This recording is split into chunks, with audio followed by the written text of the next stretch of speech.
శ్రీమాత్రే నమ. జై గురు దత్తాత్రేయ నమ.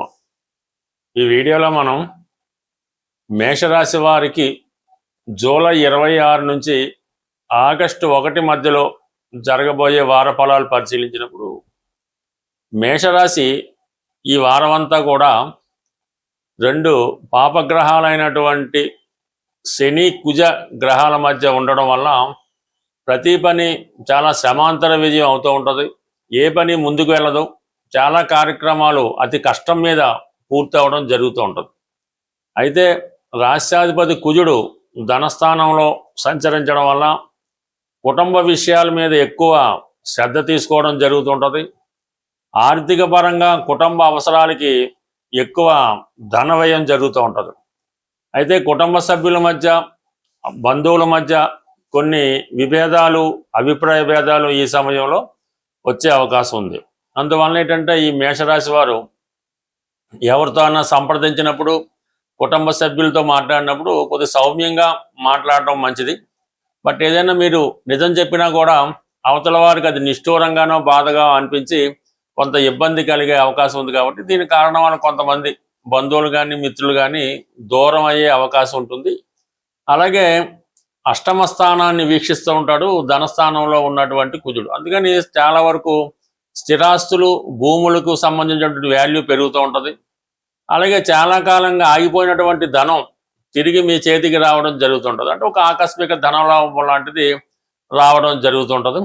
But for the same time భార్యాభర్తల మధ్య కొంత అభిప్రాయ భేదాలు కూడా కొంత ఈ సమయంలో సూచించే అవకాశం ఉంది. బట్ దాని తర్వాత ఏంటంటే ప్రధానంగా బుధుడు తృతీయ స్థాన సంచారం ఇంచుమించుగా మనకి ఆగస్టు 5 వరకు 3వ స్థానంలో ఉండడం వల్ల కమ్యూనికేషన్ స్కిల్స్ బాగుంటాయి.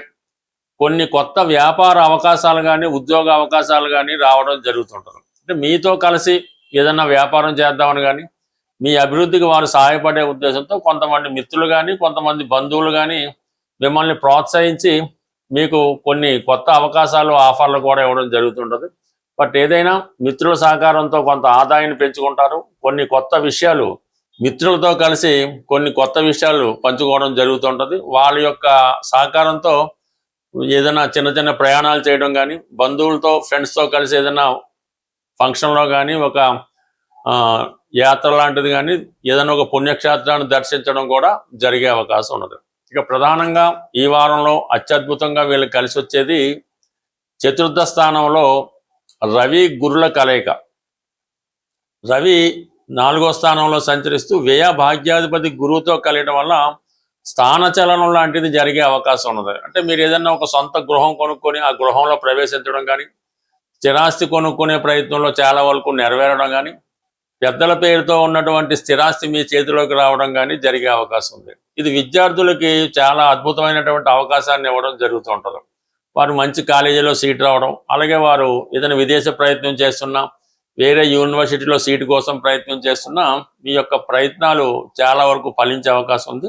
ప్రధానంగా ఉన్నత విద్య ఆశించే విద్యార్థులకి ఇది చాలా అద్భుతమైన ఫలితం రావడం జరుగుతుంటుంది. అలాగే ఉద్యోగపరంగా మీకు మంచి సహకారం ఉద్యోగులకి లభించడం వల్ల వృత్తిలో మరింత అభివృద్ధి మీరు సాధించడం జరుగుతుంటుంది.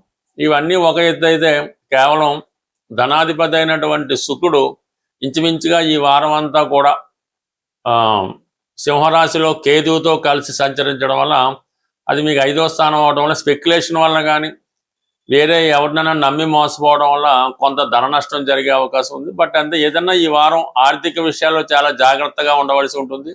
సమయానికి ధనం రాకపోవడం కానీ లేదంటే కొంత ధనం ఏదన్నా విధంగా మోసపోవడం కానీ ఏదో విధంగా ఏ బెట్టింగో ఆన్లైనో అప్పు ఇవ్వడమో మోసపోవడం అలాంటి ధన నష్టాలు కూడా జరిగే అవకాశం ఉంటుంది. కాబట్టి చాలా జాగ్రత్తగా వ్యవహరించండి. ఈ షేర్ మార్కెట్ స్పెక్యులేషన్లో ఉన్న వాళ్ళు చాలా జాగ్రత్తగా వ్యవహరించవలసి ఉంటుంది. బట్ ఏదైనా మన మేషరాశి వారికి ఈ వారం చాలా వరకు లాభస్థానంలో రాహు వరలంటే కొంత విదేశ మిత్రుల ద్వారా లాభం కలిగే అవకాశం ఉంటుంది. ప్రస్తుతం ఈ గ్రహస్థితి గోచార గ్రహస్థితి ప్రకారం మనకి గురుమౌఢ్యం జరుగుతుంది. దానివల్ల శుభకార్యాలు వాయిదా వేసుకోవాలి, కొత్త వ్యాపారాలు ప్రారంభించకూడదు, కొత్తగా ఇల్లు మారడం కూడా చేయకూడదు.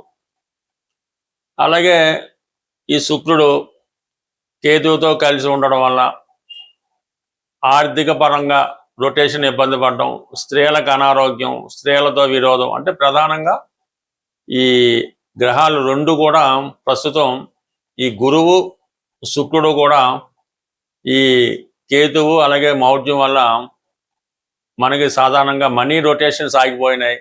శుభకార్యాలు లేకపోవడం వల్ల చాలా ఇబ్బంది పడుతున్నారు. అటువంటి ఇబ్బందుల నుంచి తొలగించుకోవడానికి, జీవితంలో ఎప్పుడూ కూడా ఎటువంటి ఫైనాన్స్ ప్రాబ్లం రాకుండా ఉండాలంటే ఈ వారంలో వస్తున్నటువంటి గురు పౌర్ణిమ, ఈ గురు పౌర్ణిమ రోజు మీకు ఎవరైతే గురువు ఉన్నారో ఆ గురువుని సత్కరించడం, అంటే ఏం లేదు, వాళ్ళకి ఏదైనా మంచి బట్టలు, వాళ్ళు కట్టుకుని వాడే బట్టలు లాంటివి కొని కొద్దిగా తాంబూలం దక్షిణతో పాటు వాళ్ళ పాదాలకు నమస్కరించి ఆ గురువుకి మీరు సత్కరించడం వల్ల ఈ గురువు యొక్క ఆశీస్సులు మీకు లభిస్తూ ఉంటాయి. ఏదో ప్రతి వాళ్ళకి గురువు లేకుండా ఉండరు. ఏదో విద్య నేర్పిన గురువో, వృత్తి నేర్పిన గురువో ఏదో గురువు ఉంటాడు. లేదా మీ తల్లిదండ్రులే మీ గురువుగా భావించి వాళ్ళని సత్కరించి వాళ్ళు ఆశీర్వాదం తీసుకోవడం వల్ల గురువు మీకు యాక్టివేట్ అయ్యి గురువు బలవంతుడు అవుతుంటాడు. జాతకంలో కానీ గోచారంలో కానీ గురుబలం ఉంటే అద్భుతంగా ఉంటుంది. ఇవి ఏదో కొన్ని కారణాల వల్ల ఇవి చేయలేకపోతున్నాం. శివాలయంకి దర్శించడం, అంటే దక్షిణామూర్తి అనుకుందాం, లేదు శివాలయం దర్శించి శివాలయంలో శివుడికి మరి ఏదో విధంగా అభిషేకం చేయించుకోవడం, లేదు ప్రస్తుతం దత్తాత్రేయ దేవాలయం, సాయిబాబా వారి దేవాలయం, రాఘవేంద్ర స్వామి వారి దేవాలయం, సో ఏదో ఒక ఈ గురువులకు సంబంధించిన దేవాలయం దర్శించి విధానంగా ఈ పాద పూజ, వాళ్ళకి పూజ చేయించుకోవడం, ఇవన్నీ మనకు కాదు. చక్కగా గోశాలకు వెళ్ళటం, గోపూజ చేయించుకోవడం, లేదు గోవు చుట్టూ 3 సార్లు ప్రదక్షిణ చేసి గోవుకి నమస్కరించుకొని గోవుకి ఇష్టమైనటువంటి శనగలు గోవుకి తినిపించడం, లేదంటే 3 పసుపు రంగు అరటిపళ్ళు పెట్టడం, ఈ విధంగా ఈ గురు పౌర్ణమి రోజు చేసుకోవడం వల్ల గురువు యొక్క అనుగ్రహం తప్పకుండా లభిస్తుంది. అదే శుక్రగ్రహ అనుగ్రహం కూడా కావాలంటే పౌర్ణమి రోజు ఈ సాయంకాలం పూట ఈ వెన్నెల వచ్చిన తర్వాత ఏదైనా అమ్మవారి ఆలయంలో లక్ష్మీ స్తోత్రం కానీ, కనకదార స్తోత్రం కానీ, లలితా సహస్రనామం కానీ పారాయణ చేసి అమ్మవారికి ఇంట్లో అయినా సరే పాయసం నైవేద్యంగా పెట్టి అది మీ కుటుంబ సభ్యులు ఆహారంగా తీసుకోవడం వల్ల ఈ పౌర్ణమి రోజు నియమంగా ఉండడం వల్ల కంపల్సరీగా మీకు ఈ జాతకంలో ఉన్నటువంటి శుక్రదోషం కానీ గురుదోషం కానీ తొలగిపోయి గోచార రీత్యా కూడా మంచి ఫలితాన్ని ఇవ్వడంలో చాలా వరకు కీర్తి లభిస్తూ ఉంటుంది.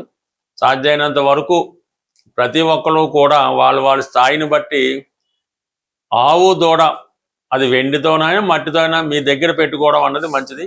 చిన్న వెండితో చేయనటువంటి ఆవు దూడ బొమ్మ లాంటిది వ్యాపారస్తులు తమ క్యాష్ బాక్స్లో పెట్టుకున్నా, లేదంటే ఈ గృహస్థులు వాళ్ళు క్యాష్ బీరువాలో పెట్టుకున్నా కూడా నిత్యం ఆ సంపద మీకు పొందే అవకాశం ఉంటుంది. స్వస్తి. ప్రస్తుతం ఈ గ్రహస్థితి, గోచార గ్రహస్థితి ప్రకారం మనకి గురుమౌఢ్యం జరుగుతుంది. దానివల్ల శుభకార్యాలు వాయిదా వేసుకోవాలి, కొత్త వ్యాపారాలు ప్రారంభించకూడదు, కొత్తగా ఇల్లు మారడం కూడా చేయకూడదు. అలాగే ఈ శుక్రుడు కేతువుతో కలిసి ఉండడం వల్ల ఆర్థిక పరంగా రొటేషన్ ఇబ్బంది పడడం, స్త్రీలకు అనారోగ్యం, స్త్రీలతో విరోధం, అంటే ప్రధానంగా ఈ గ్రహాలు రెండు కూడా ప్రస్తుతం ఈ గురువు శుక్రుడు కూడా ఈ కేతువు అలాగే మౌఢ్యం వల్ల మనకి సాధారణంగా మనీ రొటేషన్స్ ఆగిపోయినాయి. శుభకార్యాలు లేకపోవడం వల్ల చాలా ఇబ్బంది పడుతున్నారు.